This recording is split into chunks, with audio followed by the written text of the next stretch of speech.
Welcome to the Capital Exchange. I'm Steve Wilbur, Managing Director at Allen Capital Group. And I'm Travis Portwood, Chief Investment Officer with Allen Capital Group. Travis, we want to follow up on last week's Berkshire meeting. Based on some of the comments Warren and Charlie made, the media is trying to spin or portray that it is the old guard versus the new guard. So let's talk about some of the comments that were made to lead people to maybe believe that. Yeah, Warren was asked about the rise of the retail investor and the gamification of trading, because over 2020, or the gamification of investing, because over 2020 there was a lot of new investors and a lot of new money introduced to markets via apps like Robinhood. Buffett's view, one that we share, is that multiple trades or more activity in accounts, trading in and out of positions, generally doesn't serve the retail investor very well. He did admit, though, there are successful active trading strategies out there, but him and Charlie don't know how to make money that way, and they don't trust anyone to make money for them that way. So patient, fundamental, methodical investing is what they know, and that's what they're going to continue with. You know, Travis, speaking of activity and trading, Warren was asked, why at the height of the pandemic, at the low of the market, did you sell your airline stocks? He gave an interesting perspective on that, Steve. Airlines had to go to the government for rescue financing when the economy was shut down, through no fault of their own.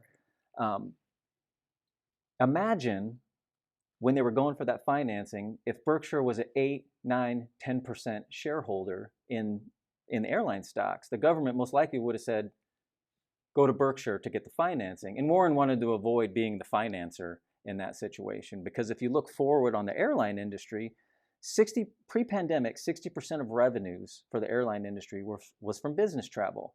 And in Warren's view, he thinks it's going to take a while for business travel to recover simply because of the change in consumer preferences. More working from home and more online meetings means less business travel in the future. Yeah, Travis, and on January 23rd of this year, we talked about crypto assets, and we knew Warren and Charlie were both going to be asked the question, how do you think, or what do you think about crypto assets? I think Charlie might have been on the fence. I'm going to share a couple comments with you. He called the asset class disgusting and an instrument that doesn't help humanity. In his words, these asset classes are commonly used by kidnappers and criminals to facilitate their activities. Yeah, Charlie's rarely on the fence about anything, Steve, and Warren just dodged the question. Completely, yeah. On a serious note, there is value in blockchain technology.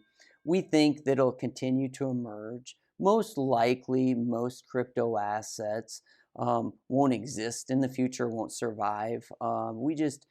The investor, though, may be holding the bag when the fallout does happen. We want to make sure that investors understand if you need to play in this market, if you need to play in this crypto world, make sure that you have a very small portion of your overall portfolio invested in this asset class so it doesn't change your life. If you must play the game, just make sure you're not playing with enough that's going to change your financial trajectory. That's absolutely right. Yeah. Warren was also asked about SPACs, Steve, or special purpose acquisition vehicles.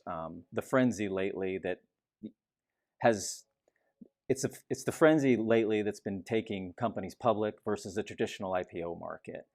Because of considerable capital, celebrity endorsements, and Wall Street backing, combine that with the short time frame involved with SPACs, and it's created an environment that's really tough for Berkshire to find deals. Because remember, SPACs generally have 2 years to deploy their capital, or they have to give money back to investors.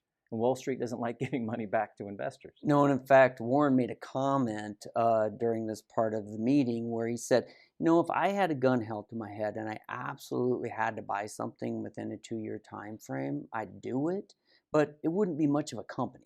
Yeah, and enough bad deals like that and then poor performance on those investments will eventually cause the SPAC frenzy to subside, in Warren's view. Yeah, and Charlie was asked about the rise of China.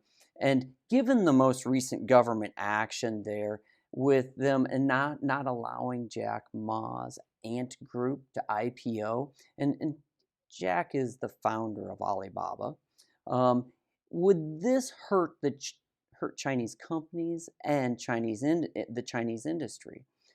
Charlie doesn't think so.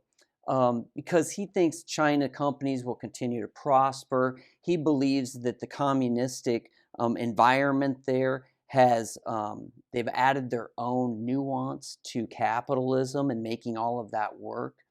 And the transition of excuse me, the emerging middle class and the transition of the To a consumer-based economy. that's right, to the consumer-based economy. He thinks China will be a force to reckon with in the future. Yeah, Thank and you. yeah, interesting enough too, Steve, is Warren referenced a chart during the meeting. He put up a chart of the largest 25 companies by market cap 30 years ago and compared it to the largest 25 companies by market cap today. Yeah. There's not very many similarities between the lists. So it was hard to imagine 30 years ago that those companies weren't going to exist. There was 3 Chinese companies on the list today. Now, both of them think that the list 30 years from now, 30 years in the future, there's going to be more Chinese companies on that list, but it's still going to be dominated by U.S. companies. So be bullish on America. Yep, I can't agree more, Travis. Thank you very much. I look forward to it next week. I look forward to it as well. Thank you for watching this week's Exchange. Make sure you don't miss out on future discussions. Please follow us on social media. Make sure you like and share our videos, and we'll see you next week.